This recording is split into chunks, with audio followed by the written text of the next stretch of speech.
உபவாச ஜபத்தில் நடக்கும் ஒரு 5 காரியம். தேவ ஜனங்கள் வாழ்க்கையில் முன்னேறணும், ஆவிக்குரிய வாழ்க்கையில் நானும் இன்னும் வளரணும்னு நினைக்கிற யாராக இருந்தாலும் சரி, அவங்க வாழ்க்கையில் உபவாச ஜபம் ஒன் ஆஃப் த ஒரு டூல், அது ஒரு அருமையான கருவியாக இருக்கிறது. 10 நாளில் நடக்க வேண்டிய விஷயத்தை ஒரே நாளில் செய்கிறதுல உபவாச ஜபம் மிகவும் வல்லமுள்ளதாக இருக்கிறது. சில நேரம் நம்ம நிறைய நாட்கள் ஜபிப்போம், ஆனால் ஒரு அரை நேரம் உபவாசம் எடுப்போம், சில மாற்றங்களை நம்ம பார்க்க முடியும். ஸோ இன்னைக்கு உபவாச ஜபத்தில் என்ன நடக்குது, அதில் என்னதான் ரகசியம் இருக்குது என்று வேதத்தின் அடிப்படையில் இயேசு கிறிஸ்து உபவாசம் எடுத்ததை வைத்து நாம் பார்க்க போகிறோம். ஸோ நீங்கள் பார்த்து கொண்டிருக்கிறது ஸ்பிரிச்சுவல் WF என்ற சேனல். ஆவிக்குரிய ரகசியங்களை குறித்து வெளிப்படுத்தும் இந்த சேனலில் அநேக ரகசியங்களை ஆண்டவருடைய கிருபையினால் நம்ம போட்டுக்கொண்டு இருக்கிறோம். ஆண்டவர் மரித்துட்டு சிலர் பரலோக தரிசனம் பார்க்கிற அந்த தரிசனங்களை கூட நம்ம போட்டிருக்கிறோம். இனியும் வர நாட்களில் ஆவிக்குரிய வாழ்க்கையில் எப்படி முன்னேற, ஆவிக்குரிய பசி உள்ளவர்கள் ஆவிக்குரிய வாழ்க்கையில் வளரணும், வேதத்தை குறித்து இன்னும் எனக்கு ஆண்டவர் சொல்லித்தரணும்னு சொல்லுகிறவங்களுக்கு ரொம்ப பிரோஜனமான அநேக காரியங்களை இதில் ஷேர் பண்ண கர்த்தர் உதவி செய்வாராக. ஸோ நீங்கள் உபவாச ஜபத்தை குறித்து நிறைய நாள் யோசித்திருப்பீங்க, பண்ணணும்னு ஆசைப்பட்டிருப்பீங்க, ஆனால் சிலர் பண்ணி கூட பார்த்துருப்பீங்க, அதனால் நிறைய வெற்றிகளையும் பெற்றிருப்பீங்க. ஸோ இந்த உபவாச ஜபத்தில் என்னதான் இருக்குது அப்படின்னு பலருக்கு ஒரு ஆர்வம் இருக்கும். இன்றைக்கி நம்ம அதை சம்மரைஸ் பண்ணி ஒரு 5 காரியமாக தேவ ஜனங்களுக்கு பிரோஜனப்படும்படியாக உபவாசம் எடுக்க போகிறவங்க இந்த 5 காரியத்தையும் தெரிந்து கொண்டு எடுத்தால் ரொம்பவே பிரோஜனமாக இருக்கும். இது வேதத்தின் அடிப்படையில் உள்ள ரகசியத்தை நாம் பார்க்க போகிறோம். எல்லாருக்கும் தெரியும், நம்முடைய முன்மாதிரியாகிய நம்முடைய இரட்சகராகிய இயேசு கிறிஸ்து உபவாசம் எடுத்தார். ஸோ அவர் நமக்கு முன்மாதிரியாக ஃபுட் பிரிண்ட்ஸ், அதாவது நாம் நடக்கும் பாதைக்கு பாத அடையாளங்களை விட்டு சென்றிருக்கிறார். இப்போ நம்ம ஒரு காட்டுக்குள்ளே போகிறோம் என்றால் அந்த காட்டுக்குள்ளே போகும் பொழுது நமக்கு எந்த இடத்துல வழியாக தப்பித்து போக வேண்டும் என்று தெரியாது.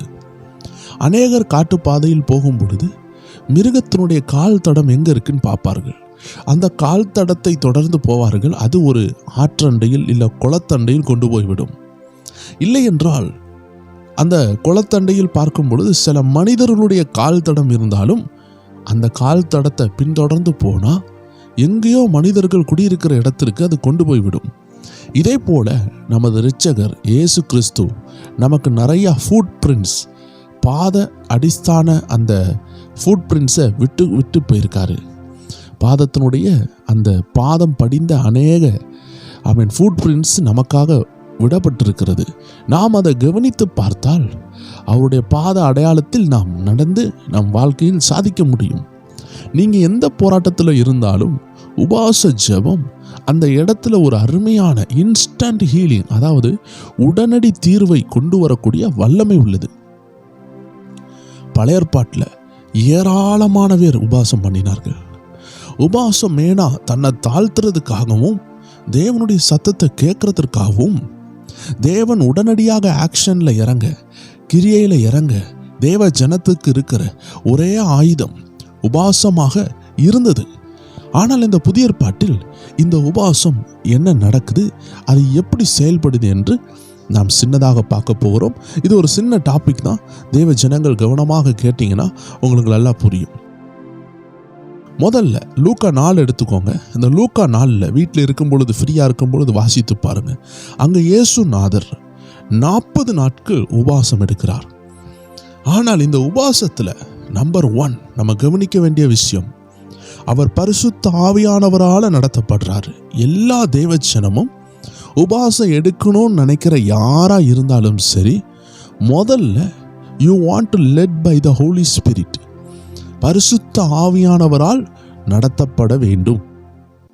ஸோ இந்த பரிசுத்த ஆவியானவர் யார் என்று தெரியவில்லை என்றால் அதை குறித்து நம்ம ஒரு வீடியோ போட்டிருக்கிறோம், நம்ம சேனலில் பாருங்கள். இந்த பரிசுத்த ஆவியானவர் என்ன செய்கிறாரு, ஏன்னா இயேசு பரிசுத்த ஆவியானவரால் நடத்தப்பட்டார்னு சொல்லப்பட்ட அந்த காலத்தில், அந்த நேரத்தில் பரிசுத்த ஆவியானவர் பூமியில் கொடுக்கப்படாமல் இருந்த நேரம்.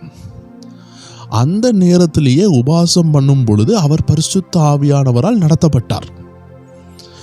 அப்போ நமக்கு அது ஒரு முன்மாதிரியாக இருக்கிறது.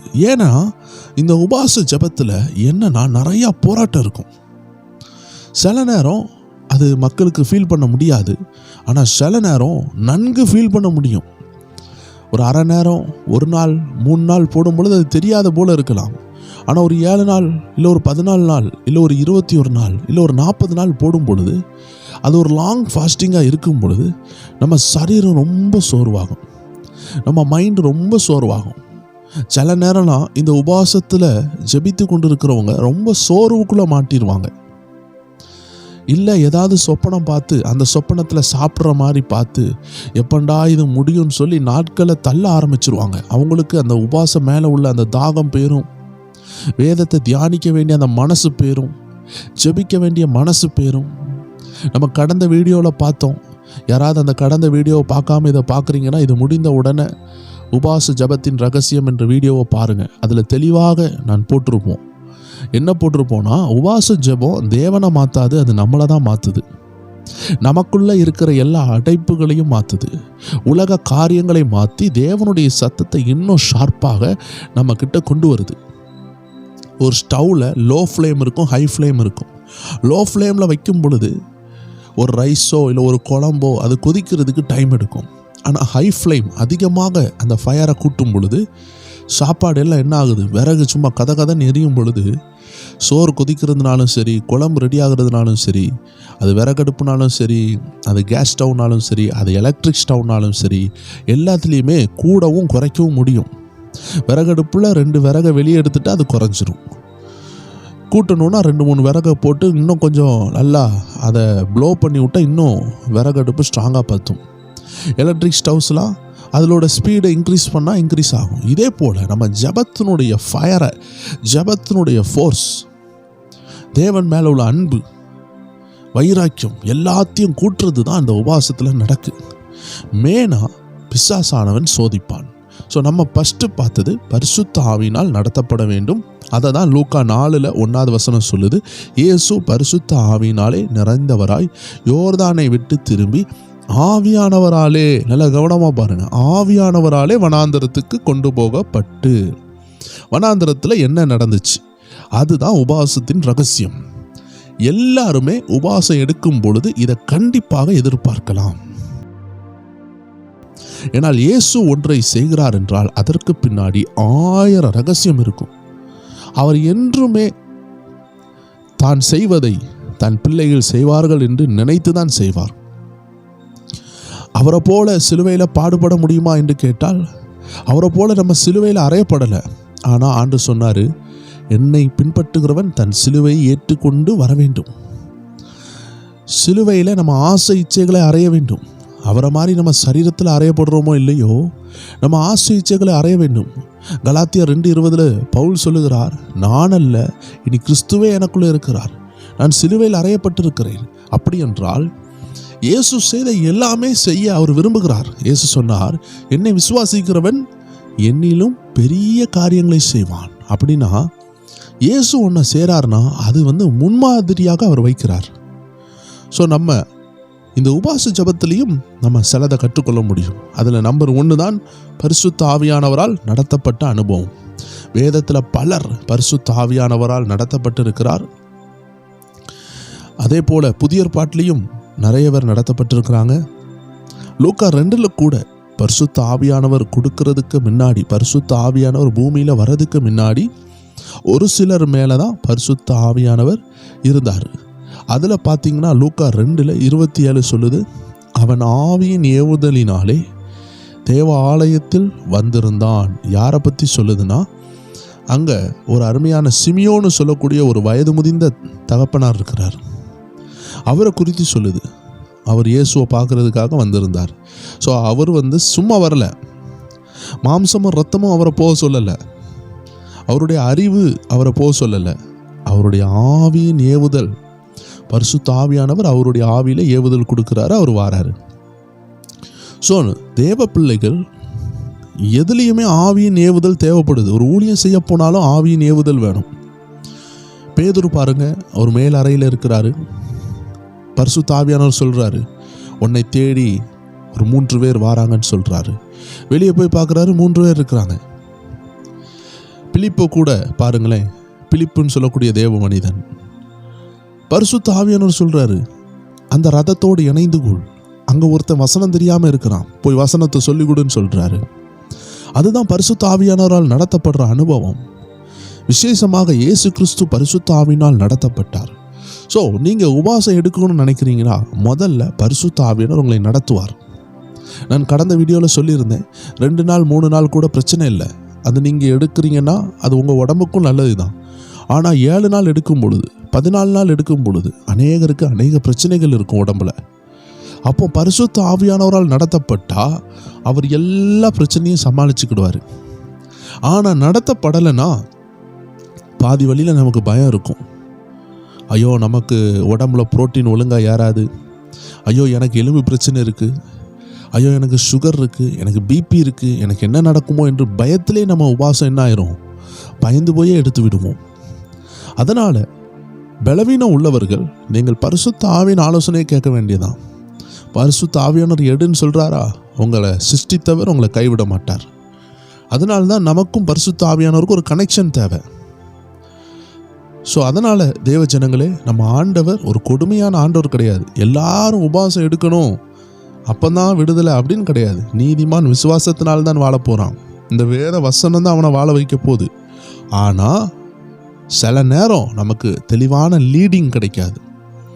நம்ம செல்ஃபோனில் ஒழுங்காக டவர் கிடைக்கலன்னு சொல்லுவோம் தெரியுமா? அப்போ என்ன செய்வோம், டவர் கிடைக்கிற ஒரு பீக் பாயிண்ட், ஒரு மாடியிலையோ இல்லை வீட்டுக்கு வெளியோ வருவோம். ஏன்னா சில சிம்மில் டவர் கிடைக்காது. அப்போ நம்ம வெளியே வரோம் பார்த்தீங்களா, அந்த பீக் பாயிண்ட். இதை தான் ஒரு உபவாசத்துக்கு எடுத்துக்காட்டாக இருக்குது. நம்ம ஜெபிக்க தான் செய்வோம், உபவாசிக்க தான் செய்வோம், ஆனால் ஒரு ஃபுல் கான்சன்ட்ரேஷனாக. சிலர்லாம் ஒரு 3/4 மணிக்கூர் ஜெபித்தா தான் அவங்க உள்ளமே உடையும். அப்போ தான் அவங்க அழ தொடங்குவாங்க, சந்தோஷப்படுவாங்க. அப்போ தான் அவங்க வேதத்தை தியானிப்பாங்க. அப்போ தான் அவங்க மனசு ஒரு நிலை வரும். ஆனால் இந்த 3/4 மணிக்கூர் ஜெபிக்கிறதுக்கு ஆனால் அவர்களால் முடியவே முடியாது. ஒரு 1/2 மணிக்கூர் ஜெபிக்க கூட அவங்களால முடியாது. அப்படிப்பட்ட நபர்கள் உபவாசம் எடுக்கும் பொழுது, ஒரு 1/2 நேரம் உபவாசம் எடுக்கும் பொழுது அவங்களுக்கு ஒரு நல்ல கனெக்ஷன் கிடைக்குது.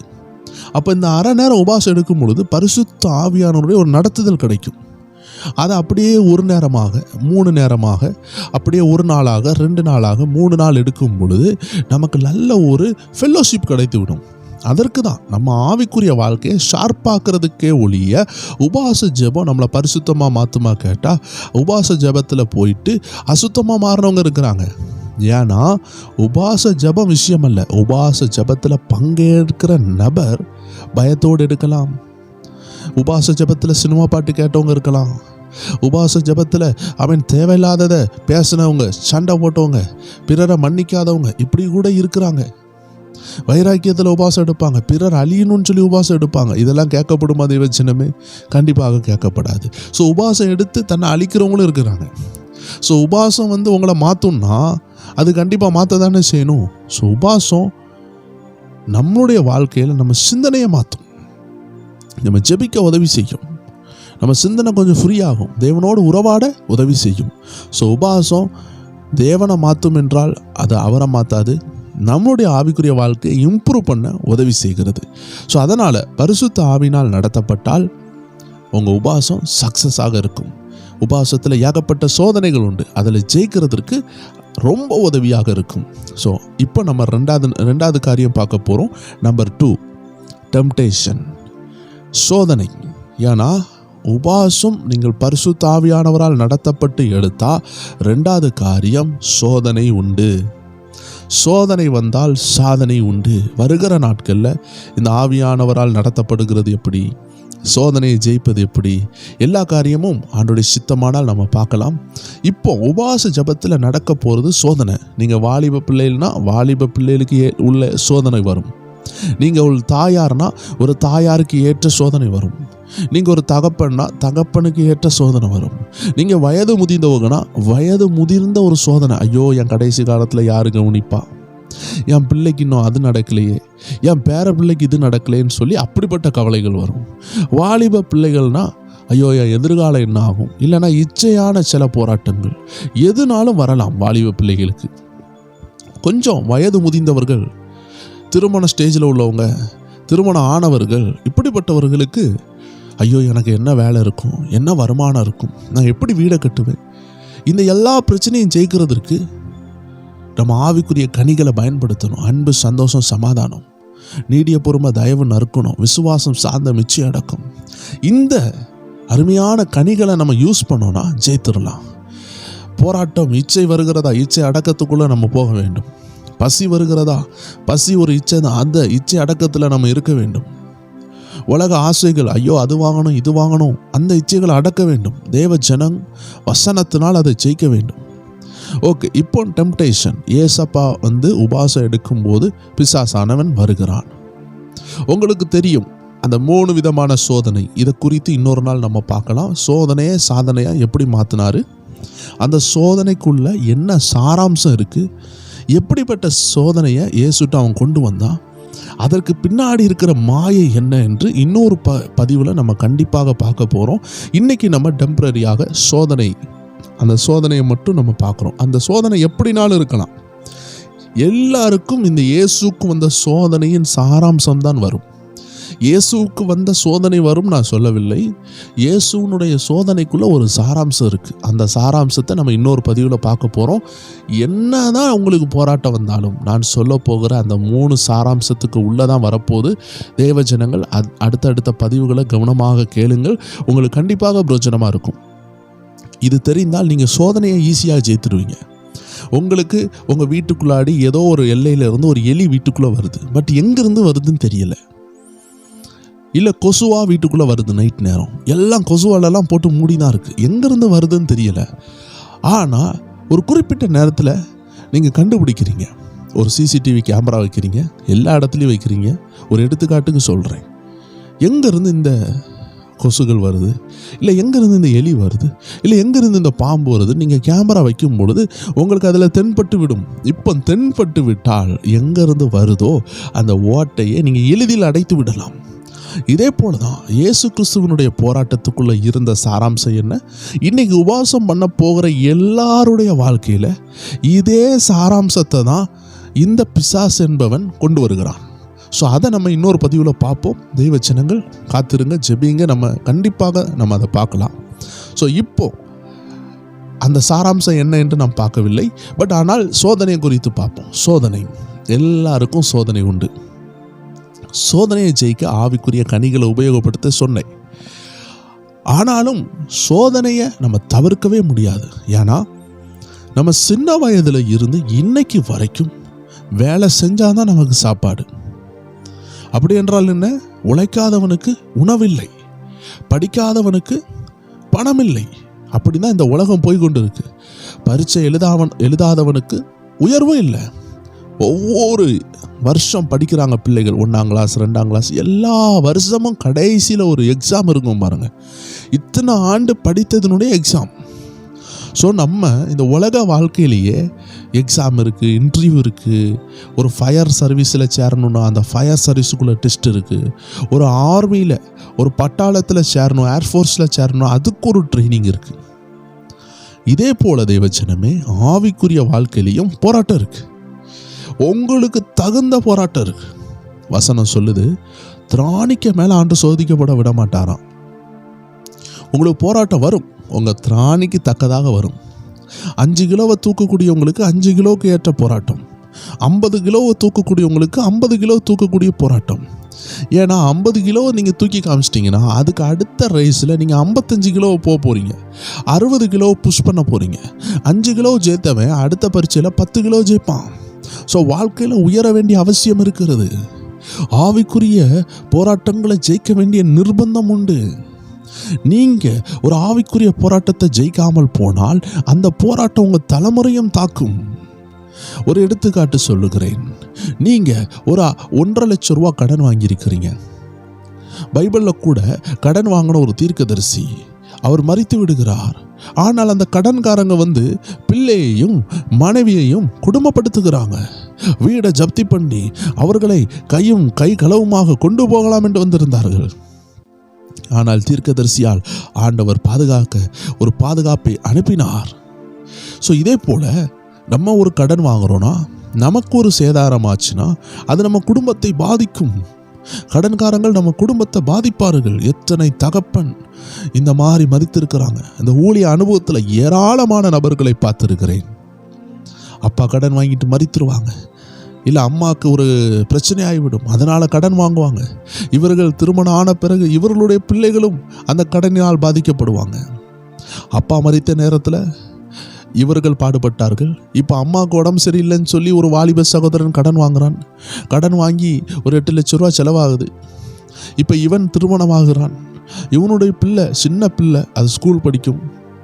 அவங்க மனைவி என்ன தப்பு செஞ்சாங்கன்னு தெரியாது. இவர் 8 லட்சம் ரூபா கடன் வாங்கினதுனால, அம்மாக்காக வாங்கினதுனால, இவர் பார்க்குற வேலையில இருந்து மனைவிக்கு வர வேண்டிய பணம், பிள்ளைகளுக்கு போக வேண்டிய பணம், அது கடனுக்கே போகும். இது தவறு என்று சொல்லவில்லை. நாம் தாயை கவனிக்கிறது கடமை. ஆனால் ஒரு கடன் சொல்லுகிறது அடுத்த தலைமுறையை அது பாதிக்குது. அதே போலதான் பாவமும் அடுத்த தலைமுறையை பாதிக்கும். ஒரு நபர் குடிகாரராக இருக்காருன்னா அவர் குடியை ஜெயிக்காமல் போகும்பொழுது அடுத்த தலைமுறைக்கும் அதே ஆவி உண்டாகும். இச்சைகள் ஒரு ஆளுக்கு இருக்குதுன்னா அந்த இச்சைகளை ஜெயிக்காம அவர்களுக்கு ஒரு பிள்ளை பிறக்கும் பொழுது அந்த பிள்ளையும் அந்த இச்சையினால் பாதிக்கப்படுகிறது. ஏனால் தாய் தகப்பனுடைய சுபாவம் அதுக்குள்ளே வரும். ஆனால் அது ஜெபித்து அது அந்த தலைமுறையாக வருகிற அந்த பாவம், தாவீது சொல்லுகிறார் அல்லவா, என் தாய் என்னை பாவத்தில் கற்பம் தரித்தாள். ஸோ இயேசுவை ஏற்றுக்கொள்ளாமல் இருந்துச்சுன்னா அந்த போராட்டம் அதை அட்டாக் பண்ண ஆரம்பிக்கும். ஆனால் நீங்கள் ஜெபிக்கிறவர்களாக இருந்து இந்த கோபனாலும் சரி, கடனாலும் சரி, குடினாலும் சரி, என்ன போராட்டமாக இருந்தாலும் சரி, நீங்கள் அதை நிறுத்திவிட்டீர்கள் என்றால் அது உங்கள் குடும்பத்திற்கு வராது. இதுதான் டெம்டேஷனுடைய சிறப்பு. டெம்டேஷனை தேவ பிள்ளைகள் ஜெயித்தே ஆக வேண்டும். சோதனையை ஜெயித்தே ஆக வேண்டும். கவலைப்படுறது சிலவங்களுக்கு சோதனையாக இருக்கும். நீங்கள் கவலைப்பட்டுக்கிட்டே இருந்தீங்கன்னா அது உங்கள் பிள்ளைகளுக்கும் அதே கேரக்டர் வர ஆரம்பிச்சிடும். புலம்பிகிட்டே இருந்தீங்கன்னா அது உங்கள் பிள்ளைகளுக்கும் வந்துடும். கோவப்பட்டுக்கிட்டே இருந்தீங்கன்னா அது உங்கள் பிள்ளைகளுக்கும் வந்துடும். ஏன்னா உங்களை பார்த்து தானே வளருவாங்க. ஆனால் நீங்கள் அன்பாக இருக்கிறீங்கன்னா உங்கள் பிள்ளைகள் அன்பாக இருப்பாங்க. நீங்கள் அதிகாலையிலே ஜெபிச்சிங்கன்னா ஒரு காலம் வரும், அவர்களும் என்ன செய்வாங்க, எங்கள் அம்மா ஜெபித்தாங்க, எங்கள் அப்பா ஜெபித்தாங்கன்னு சொல்லி அவர்கள் ஜெபிக்க ஆரம்பிப்பாங்க. ஒரு அருமையான ஒரு தேவ மனுஷி ஒரு சாட்சி சொன்னாங்க. அந்த தேவ மனுஷி இன்றைக்கி ஆண்டோடைய ஊழியத்தை செய்து கொண்டிருக்கிறாங்க. அவரும் அந்த தேவ மனுஷனும் அந்த தேவ மனுஷியும் ஊழியம் செய்கிறாங்க. அவங்க காலையில் எழும்பின உடனே ஜெபித்து கொண்டு இருப்பாங்க. கட்டலில் உட்காந்து ஜெபிப்பாங்களாம் கணவரும் மனைவியும். எப்போ பிள்ளை எழும்பின உடனே பிள்ளை பார்க்கக்கூடிய முதல் காட்சி அம்மா அப்பா ஜெபிக்கிறத தான் அந்த பிள்ளைகள் பார்க்குமா. ஸோ எத்தனை இன்பமான ஒரு அனுபவம் பாருங்களேன். நான் கூட யோசித்தது உண்டு. இயேசு குருடனை சொக ஆக்கினார் பார்த்தீங்களா. பல குருடர்களை சொக ஆக்கியிருக்கிறாங்க. அவங்க முத பார்த்தது யார் தெரியுமா? அவங்க கண்ணை திறக்கும்போது இயேசுவை தான் பார்த்துருப்பாங்க. எத்தனை அதிசயம் பார்த்தீங்களா. எத்தனையோ நாட்கள் பார்வை இல்லாமல் இருந்தாங்க. ஆனால் பார்வை கிடைச்ச பொழுது முத பார்த்தது யாராக இருந்துச்சு? இயேசு சுகமாக்கின குருடர்கள் இயேசுவை பார்த்தாங்க. எத்தனை அதிசயம் பார்த்தீங்களா. உலக இரட்சகரை பார்த்தாங்க. ஸோ அதே போல் பிள்ளைகள் முழிக்கும் பொழுது நீங்கள் ஜெபத்தில் இருக்கிறீங்கன்னா அது ஒரு பாக்கியம். ஸோ இதெல்லாம் சோதனையை நம்ம தாண்டினாதான் நம்மளால் நிற்க முடியும். ஸோ உபவாசத்தில் நிறைய சோதனைகள் உண்டு. அந்த சோதனையை பிசாசு கொண்டு வருவான். சோதனையை தாண்டினீங்கன்னா இப்போ சோதனை சாதனையாக மாறும். அதுதான் 13வது வசனத்தில் போட்டிருக்கிறது. லூக்கா 4:13.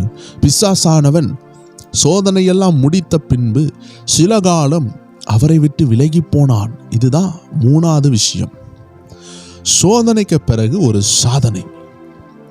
அதாவது பிசாசு கடந்து போகிறான் சில காலம். அதாவது பிசாசை டோட்டலாக ஸ்டாப் பண்ண முடியாது. ஆனால் நீங்கள் உபவாசம் ஜெபம் பண்ணிங்கன்னா ஒரு வருடமோ இல்லை ஒரு 3 வருடமோ அவன் உங்கள் வழியில் வராமல் இருக்கிறதுக்கு வாய்ப்பு இருக்கிறது. இயேசு ஊழியத்தை தொடங்குறதுக்கு முன்னாடி உபவாசம் எடுக்கிறாரு. அதுக்கு பிறகு பாருங்கள், எல்லா இடத்துலையும் பிசாசை விரட்ட தான் செய்வார். எங்கேயுமே பிசாசு ஒன்றுமே செய்ய முடியாது. ஆனால் சிலுவையில் அறையப்படும் பொழுது அவன் சோதனைக்காரன் வாரான்.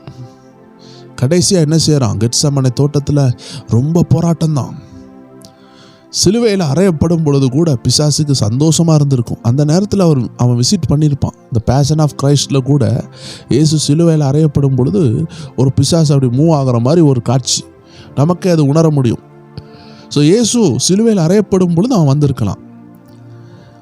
பாருங்களேன், வசனம் சொல்லுது சில காலம் அப்படின்னா என்ன? Temporary deliverance. அதாவது தொடர்ச்சியாக நீங்கள் அடி வாங்கிட்டு இருக்கிறீங்க, தினமும் போராட்டம், மாதம் மாதம் கடன். ஆனால் உபவாசம் ஜெபத்துக்கு பிறகு ஒரு 2 வருஷம் நீங்கள் உழைக்கிறதுக்கு ஒரு டைம் கிடைக்கும், நீங்கள் சம்பாதிக்கிறதுக்கு ஒரு டைம் கிடைக்கும், உங்கள் கடனை கட்டுறதுக்கு ஒரு டைம் கிடைக்கும்.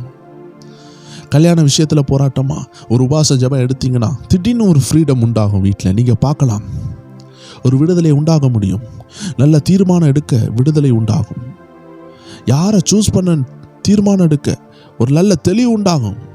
ஒரு வருஷம் உங்களுக்கு டைம் கிடச்சிச்சின்னா நீங்கள் ஜெபித்து, நீங்கள் ஆயத்தப்பட்டு உங்கள் வருமானத்தை சேமிக்க ஏதோ ஒன்று உங்களுக்கு ஒரு விடுதலை உண்டாகும். இந்த டெம்பரரி டெலிவரன்ஸ் உபவாசத்துக்குள்ளே இருக்குது.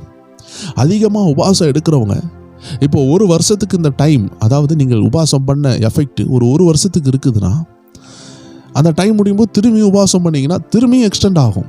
இது ஒரு ஆவிக்குரிய ரகசியம். இது எல்லாருக்கும் புரியாது. அதில் போட்டிருக்கு பாருங்களேன், பின்பு இயேசு 13 பிசாசானவன் சோதனை எல்லாம் முடிந்த பின்பு சில காலம் அவரை விட்டு விலகி போனான். என்னை பொறுத்தவரை இயேசு 3.5 வருஷம் ஊழியம் செய்தார். ஒரு 3.5 வருஷம் அவன் அப்படியே ஒதுங்கிட்டான். ஏன்னா அதுக்குள்ள எல்லா வாரண்டியும் கேரண்டியும் ஜெயமும் உபவாசத்தில் வாங்கிட்டார்.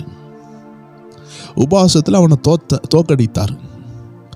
உபவாசத்தில் அவனை தோக்கடிக்கலைன்னா அவன் அன்னைக்கே அவரை தோக்கடித்திருப்பான்.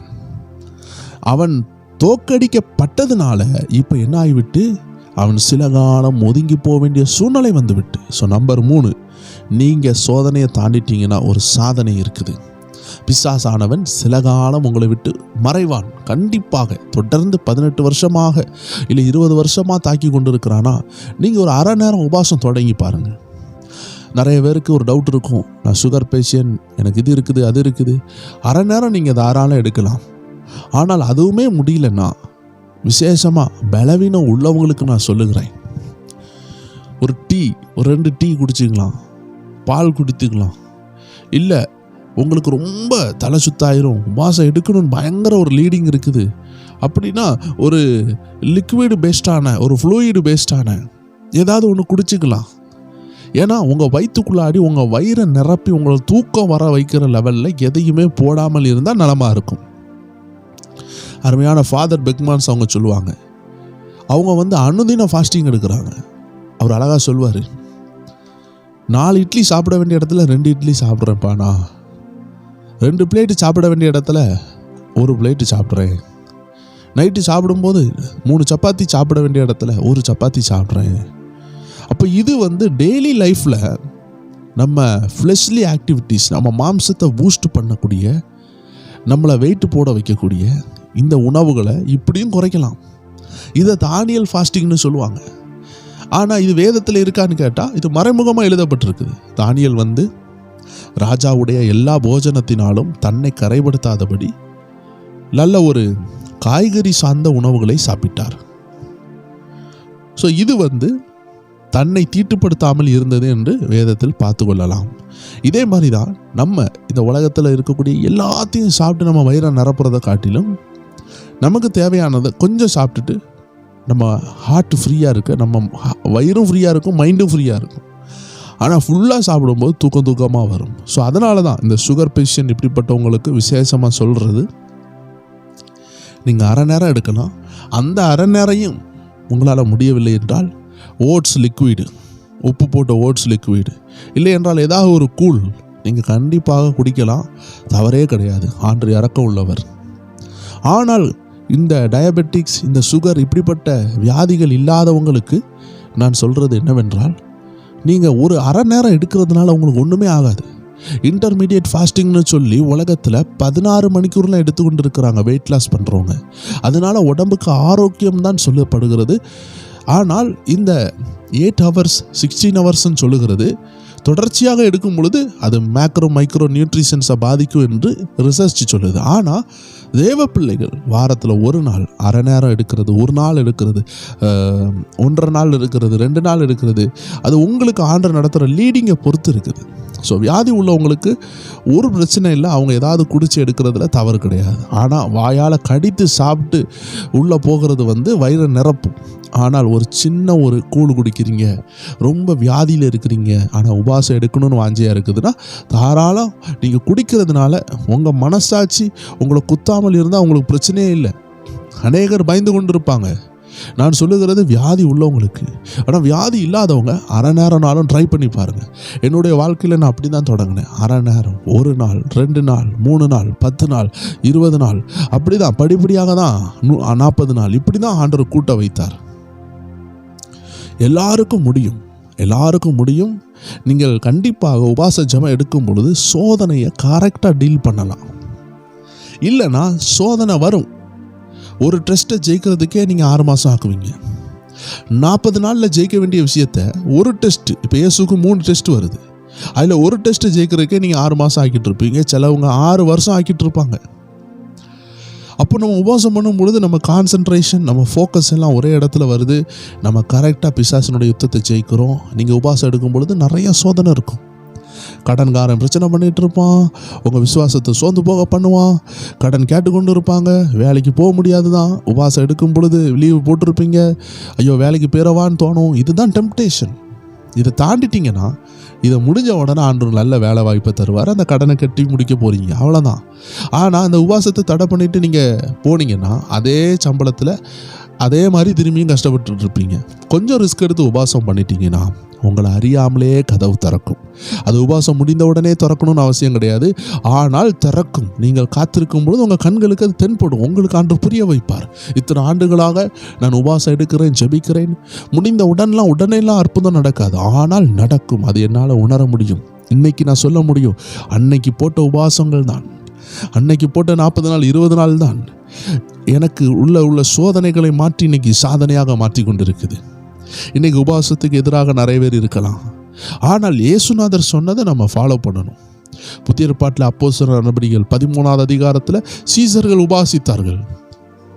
இது தேவனுடைய சித்தமாக இருக்குது.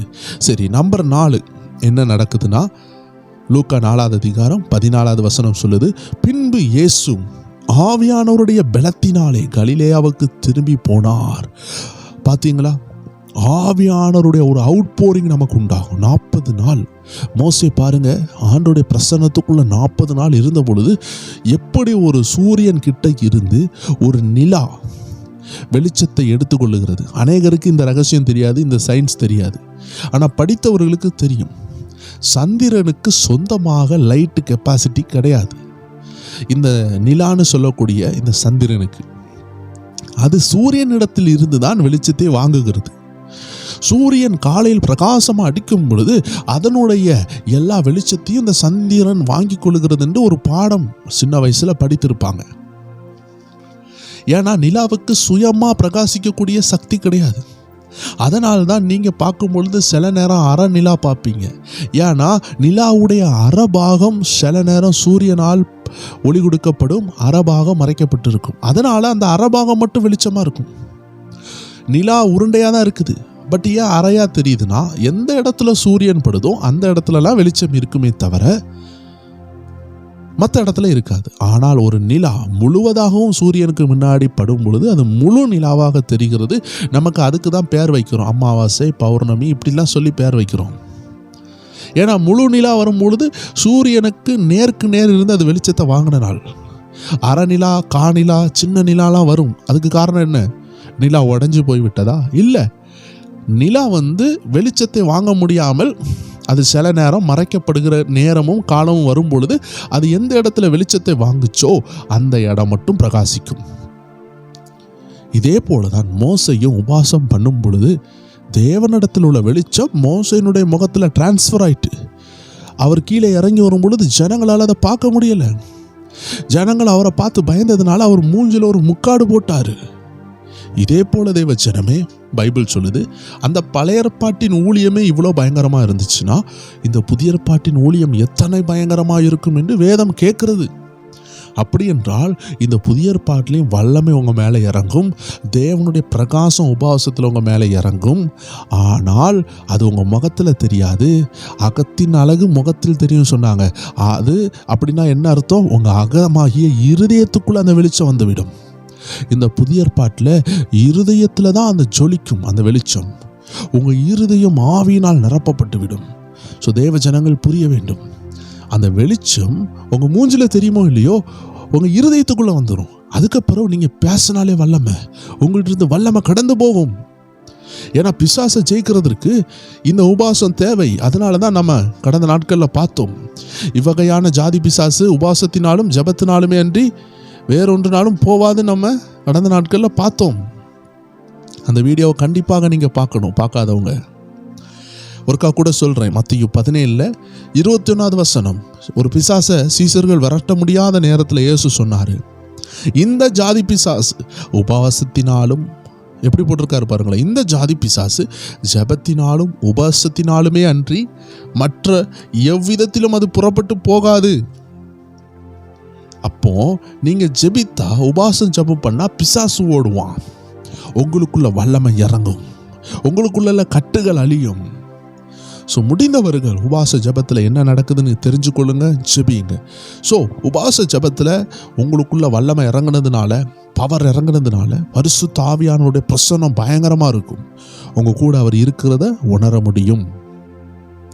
கடைசியாக 5வது காரியம், கீர்த்தி உண்டாகும். கீர்த்தினா என்ன? ஃபேம், ஒரு சந்தோஷம் உண்டாகும், உங்களை குறித்து நற்சாட்சி உண்டாகும். அதுவும் 14வது வசனத்தில் தான் இருக்குது. பின்பு இயேசு ஆவியானவருடைய பலத்தினாலே கலிலேயாவுக்கு திரும்பி போனார். அவருடைய கீர்த்தி சுற்றிலும் இருக்கிற தேசமெங்கும் பரம்பிற்று. 14 கடைசி வரிகள் சொல்லுது, அவருடைய கீர்த்தி பரம்பிற்று. நீங்கள் உபாசம் எடுக்கிற தேவ பிள்ளைனா, உங்களுக்கு ஒரு பிஸ்னஸ் இருக்குதுன்னா அந்த பிஸ்னஸ் அவுட்ரீச் ஆகும், அது அடுத்த கிளை உண்டாகும். இப்படி ஒருத்தன் பிஸ்னஸ் பண்ணுறான், இப்படி ஒரு சகோதரி பிஸ்னஸ் பண்ணுறாங்கன்னு வெளியே வரக்கூடிய ஒரு எக்ஸ்டென்ஷனை தேவன் தருவார். உபாசம் பண்ணி ஜெபிக்கிற யாராக இருந்தாலும் அவங்க வெளியே வருவாங்க. அவங்கள யாராலும் தடுக்க முடியாது. ஏன்னா பில்லி சுனியம் தடுக்காது, பிசாசு தடுக்காது. இப்போ நீங்கள் கண்டிப்பாக வெளியே வருவீங்க. 4 இடத்துல போகிறவங்க உங்ககிட்ட வருவாங்க. ஒரு கம்பெனி இருக்குது, ஒரு கடை இருக்குதுன்னா உங்கள் கடைக்கு வருவாங்க. ஏன்னா நீங்கள் உபாசம் ஜெபம் பண்ணுறவங்க, போராட்டத்தை ஜெயிக்கிறவங்க. இந்த பெரிய பெரிய பிஸ்னஸ், கம்பெனி, கடை, பலசரக்கு கடை, இதுக்கு எல்லாத்துக்கும் விரோதமாக பில்லி சுனியம் செய்கிறது உண்டு. ஒருத்தன் வளரக்கூடாதுன்னு சொல்லி இன்னொருத்தன் செய்வான். ஆனால் இந்த உபாச ஜெபம் போடுறவங்க முன்னாடி இது பலிக்காது. ஏன்னா அவங்க தான் உபாச ஜெபத்தில் பிசாசை ஜெயிப்பாங்களே, சோதனையை ஜெயிப்பாங்களே. அப்போ சில காலம் பிசாசு என்ன செய்வான், அவங்கள விட்டு தூரமாக போயிடுவானே. அப்போ எப்படி அவங்கள பலிக்கும்? பலிக்காது. அதனால தான் ஆவியானோட பவர் உங்க கூட இருக்கும். நீங்கள் லூக்கா 4:18 பார்த்தீங்கன்னா அழகாக போய் சொல்லுவார், இப்போ பிசாசை ஜெயித்துட்டு வந்திருக்கேன், இப்போ கர்த்தருடைய ஆவியானவர் என் மேலே இருக்கிறாரு, இப்போ நான் அற்புதங்களை செய்ய ரெடியாக இருக்கிறேன். அதனால தான் அவருடைய கீர்த்தி என்ன செஞ்சுட்டு பரவிட்டு. இப்போ ஊழியம் செய்கிறவங்க உபாசம் எடுத்தீங்கன்னா உங்கள் ஊழிய எல்லைகள் விசாலமாகும். அநேக இடங்களில் ஊழியங்களை செய்ய முடியும். தடைப்பட்ட ஆத்துமாக்கள் வரும். ஏன்னா நீங்கள் தான் என்ன செய்றீங்க, கட்டை உடைத்து ஜெபிக்கிறீங்கல்ல, ஆத்துமாக்கள் ஆண்டவர் திரளா தருவார். ஒருக்கா ஜெபிக்கும் போது வரலையா, திரும்பி திரும்பி ஜெபிக்கும் பொழுது அவங்க வந்து கொண்டே இருப்பாங்க. உபாச ஜபம் சொல்லுகிறது,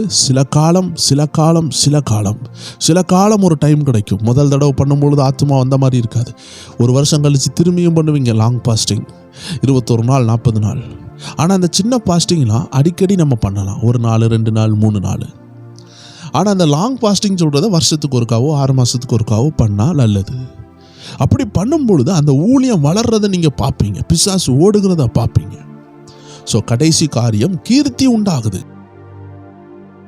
லூக்கா 4:15 பார்க்கலாம், அவர்களுடைய ஜப ஆலயங்களில் அவர் உபதேசித்து எல்லாராலும் புகழப்பட்டார்னா தேவஜனமே, இது பெருமையை குறித்து சொல்லவில்லை. அவர் செய்த நன்மைகளை பார்க்கும் பொழுது எல்லாராலையும் நன்றி சொல்லாமல் இருக்க முடியல. ஏன்னா ஒரு வியாதியஸ்தனை சுகமாக்கும் பொழுது, ஒரு குருடனை பார்வையடைய வைக்கும் பொழுது 4 பேருக்கு நன்றி சொல்லாமல் இருக்க முடியுமா? ஸோ ஒவ்வொரு தேவஜனமும் புகழ் அடைவாங்க. அது பெருமை கிடையாது, ஆண்டவர் அவங்க மேலே வச்ச கிருபைகள். அவங்க ஒரு தொழில் பண்ணலாம், உள்ள ஒரு படிக்கிற ஸ்டூடெண்டாக இருக்கலாம். அவங்க மேலே இருக்கிற கிருபை அநேகருக்கு விளங்கும் பொழுது அவங்க என்ன சொல்லுவாங்க, அநேகர் அந்த கிருபையினால் பயன்பட்டவர்கள். நீங்கள் ஒரு அரிசி கடை வச்சுருக்கிறீங்க, நீங்கள் இந்த அரிசி கடையில் நிறையா லாபம் வருது. இப்போ ஒரு 10 மூட்டை எடுத்துகிட்டு போய் ஏழைகளுக்கு கொடுக்குறீங்க. ஏன்னா கர்த்தர் உங்களை நல்லா ஆசீர்வதிச்சிருக்கிறார். இப்போ நீங்கள் என்ன செய்றீங்க, ஒரு 5 கிலோ சாக்கு அரிசி எடுத்துகிட்டு போய் ஒரு 10 பேருக்கு கொடுக்குறீங்க. அந்த 5 கிலோ அரிசியை வாங்கின ஏழைகள் உங்களை என்ன செய்வாங்க, உயர்த்துவாங்க.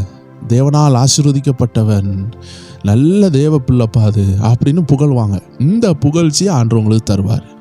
நாம் 4 பேரால் நற்சாட்சி பெற்றிருக்க வேண்டும். துர்கால் பாருங்கள், மரித்து போனாங்க. அவரை அந்த துர்காலை பேதுரு தேடி வந்து இயேசுனுடைய நாமத்தினால உயிரோடு எழுப்பினார். அந்த துர்கால் நல்ல சாட்சி பெற்றிருந்தாங்க. எல்லாரும் சொன்னாங்க, துர்கால் உயிரோடு இருக்கும் பொழுது இதை செய்தாங்க, அதை செய்தாங்க. ஸோ அவங்க நல்ல சாட்சி பெற்றிருந்தாங்க. ஸோ இதை கேட்டுக்கொண்டு இருக்கிறவங்களே, நம்ம ஒரு 5 காரியம் பார்த்துருக்கிறோம். ஒருக்கா கூட உங்களுக்காக நான் சொல்லுகிறேன். நம்பர் 1, ஆவியானவரால் நடத்தப்பட வேண்டும். நம்பர் 2, பிசாசனுடைய சோதனைகளை ஜெயிக்க வேண்டும். லூக்கா 4 1 அதிகாரம் தான் ஆவியானவரால் நடத்தப்பட வேண்டும். லூக்கா 4 3 இருந்து 12 வரைக்கும் சோதனை. இந்த சோதனையை இயேசு ஜெயித்தார், சாதனையாக மாற்றினார். இன்னொரு நாள் நம்ம இந்த சோதனை எப்படி இருக்கும், இதனுடைய சாராம்சம் என்ன, இதை எப்படி இயேசு ஜெயித்தார், உபவாச ஜெபம் எடுக்கிறவங்க எப்படி பிசாசு ஜெயிக்க வேண்டும் என்று இன்னொரு வீடியோவில் என்னுடைய அனுபவ சாட்சியோடு நான் உங்களுக்கு பகிர்ந்து கொள்ள விரும்புகிறேன். தொடர்ந்து தேவச்சனங்கள் ஃபாலோ பண்ணி கொண்டு இருங்க. ஆண்டோடைய நாம மகிமைக்காக நம்ம அதை ரிலீஸ் பண்ணலாம். சரி, நம்பர் 3, டெம்பரரி டெலிவரன்ஸ். அதாவது பிசாசானவன் நம்மளை விட்டு போயிடுவான், நம்மளை தடை பண்ணி கொண்டு இருப்பான், நம்மளை எலும்ப விடாமல் தடை பண்ணுவான். உபவாச ஜபத்தை பார்க்கும்பொழுது அவன் நம்மளை விட்டு போயிடுவான். அதற்கு ஆதாரமாக தான் நம்ம மத்தேயு 17 பார்த்தோம், இவ்விதமான ஜாதி பிசாசு உபவாசத்தினாலும் ஜபத்தினாலும் போவாதுன்னு பார்த்தோம். ஸோ 3வது காரியம், சோதனையிலிருந்து ஒரு வெற்றி. 1வது காரியம் ஆவியானவரால் நடத்தப்படணும். 2வது காரியம் சோதனை. 3வது காரியம் சில காலம் அவன் நம்மளை விட்டு கண்டிப்பாக போவான். லூக்கா 4:13. 4வது காரியம், பரிசுத்த ஆவியானுடைய வல்லமையும் மகிமையும் உங்கள் மேலே இறங்கிடும். இதுதான் லூக்கா 4:14 இருக்கிறது. நீங்கள் அப்போ பிசாசு ஜெயிக்கும் பொழுது பரிசுத்த ஆவியானுடைய மகிமை இறங்கிடும். நம்பர் 5, தேவனுடைய மகிமை இறங்கினதுனால உங்களுக்கு நல்ல சாட்சி உண்டாகும், நல்ல ஃபேம், கீர்த்தி, புகழ்ச்சி, ஆண்டுடைய பிள்ளை என்று ஒரு நல்ல புகழ்ச்சி உண்டாகும். இந்த 5 காரியமும் இயேசுனுடைய உபவாசத்தில் இருந்து நாம் கற்றுக்கொள்ள முடியும். எல்லா தேவ ஜனங்களும், இதை கேட்குற எல்லாரும், உங்களால் எடுக்க முடியலன்னா உங்கள் பிள்ளைகளை எழுப்பாட்டி விடணும். நான் ஒரு சின்ன சாட்சியை சொல்லி என்னுடைய இந்த அருமையான பகுதியை முடிக்க விரும்புகிறேன். என்னுடைய ஊழியங்களை நான் தொடங்கும் பொழுது என்னுடைய தகப்பனார் என்னை முதல்ல பூஸ்ட் பண்ணி என்னை என்கரேஜ் பண்ணது, மகனே நீ உபவாசம் எடுன்னு சொன்னார். ஏன்னா இயேசுநாதர் உபவாசம் எடுத்து தான் ஊழியத்துக்கு வந்தார். ஸோ உபவாசம் எடுத்து தான் ஊழியத்துக்கு வரணுமா என்று கேட்டால் அப்படி எங்கேயும் பைபிளில் போடலை. ஆனால் நம்ம மனசு இயேசுநாதர் செய்ததை செய்யணும்னு தோணுதா இல்லையா, நம்ம மனசாட்சி தான் நமக்கு சாட்சி. ஸோ உபவாசம் எடுத்து வரும் பொழுது சில தடைகள், பிசாசின் போராட்டங்கள் இருக்கும் என்றால் அது எளிதில் உடையும். சில நேரம் நமக்கு ஆண்டவர் பிஸ்னஸும் ஊழியமும் வைத்திருப்பார். ஏன்னா அவங்க ஃபுல் டைமாக அழைக்கப்பட்டிருக்க மாட்டாங்க. ஆனால் உபவாசம் எடுத்து ஜெபிக்கும் பொழுது அது தென்பட்டு விடும். இல்லை என்றால் இவர்கள் பாதி நேரம் முழுக்க இவங்க என்ன செஞ்சிருவாங்க, மாட்டிக்கிடுவாங்க. பாதி நாட்கள் இவங்க ஊழியத்திலே வீணாக்கி விடுவாங்க. ஏன்னா இவங்க மேலே உள்ள அழைப்பு எப்படி, சிலருக்கு ஊழியம் செஞ்சு பிஸ்னஸும் செய்யணும், சிலருக்கு ஊழியம் மட்டும்தான் செய்யணும் ஆண்டு அழைப்பார். அது இந்த உபவாசம் எடுத்தால் தான் தெரியும். சிலருக்கு பிஸ்னஸை ஆண்டு செய்கிறதுக்கு அழைப்பார். ஏன்னா அவங்க ஊழியத்தை தாங்குறவங்களாம் இருப்பாங்க. ஸோ நம்ம என்ன அழைப்பு நம்ம மேலே இருக்குதுன்னு தொடர் உபவாச ஜெபங்களை நம்ம வைக்கும் பொழுது தான் நமக்கு புரியும். இதற்கு எடுத்துக்காட்டாக அப்போஸ்தலர் 13வது அதிகாரத்தில் 2வது வசனத்தை வாசித்து பாருங்க. அவர்கள் எல்லாரும் கூடி உபாசிக்கும் பொழுது சிலர் ஆண்டவர் ஊழியத்துக்கு பிரித்து விடுறார், எல்லாரையும் அனுப்பலை. ஸோ நம்மளுக்கு அந்த விசேஷித்த அழைப்பு எப்போ வரும்னா, நம்ம உபவாசித்து ஜெபித்து ஆராதிக்கும் பொழுது பரிசுத்த ஆவியானவர் இடைப்படுவார். இதனால் தான் நாம் உபாசிக்க வேண்டும். ஸோ அவ்வாறாக என்னுடைய தகப்பன் என்னை உபாசிக்க என்கரேஜ் பண்ணதில் இருந்து நான் உபாசிக்க ஆரம்பித்தேன். என் அழைப்பு என்னன்னு தெளிவாக கண்டுபிடித்தேன். கிட்டத்தட்ட 15 ஆண்டுகளாக இந்த ஊழியத்தில் நிற்க கர்த்தர் உதவி செய்கிறார். நான் சின்ன வயதிலிருந்தே ஊழியத்தில் இருந்தாலும் வேதாகம கல்லூரிகளை முடிக்கவும் கடந்த இந்த 15 ஆண்டுகள் ஆண்டுடைய ஊழியத்தில் முழு நேரமாக இருக்க கர்த்தர் உதவி செய்கிறார். எந்த பிஸ்னஸும் ஊழியமும் அல்ல, ஊழியத்தை மட்டும் செய்ய ஆண்டு அழைக்கிறார். இது என்னுடைய லைஃப்பில் உள்ள காலிங். எப்படி பேதுரு ஆண்டவராக இயேசு மரித்த பிறகு திரும்பி மீன் பிடிக்க போனார். அப்போ ஆண்டவர் திரும்பி அவர் உயிர் தெளிந்த பிறகு அவர் இவங்களை அழைக்கும் பொழுது அந்த மீன் வலையெல்லாம் விட்டுட்டு திரும்பி என்ன செஞ்சாங்க, ஊழியத்தில் வந்துட்டாங்க. ஸோ சில நேரம் சிலர் முழு நேரம் அழைப்பில் இருப்பாங்க. ஸோ நீங்கள் உபவாசம் எடுத்தீங்கன்னா இந்த அழைப்பு வெளிப்பட்டு விடும், உங்கள் வாழ்க்கை மாறிவிடும்.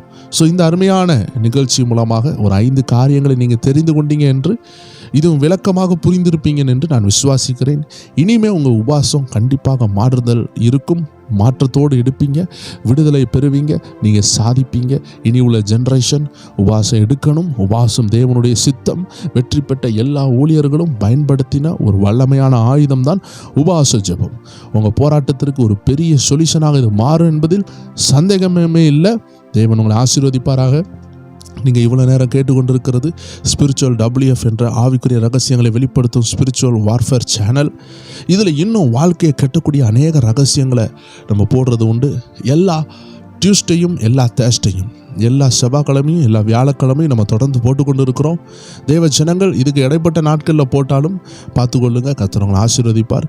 உங்களுடைய ஒரு மனதுக்காக நன்றி செலுத்துகிறேன். மீண்டும் வேறு வீடியோவில் சந்திக்கலாம். God bless you. ஆமென்.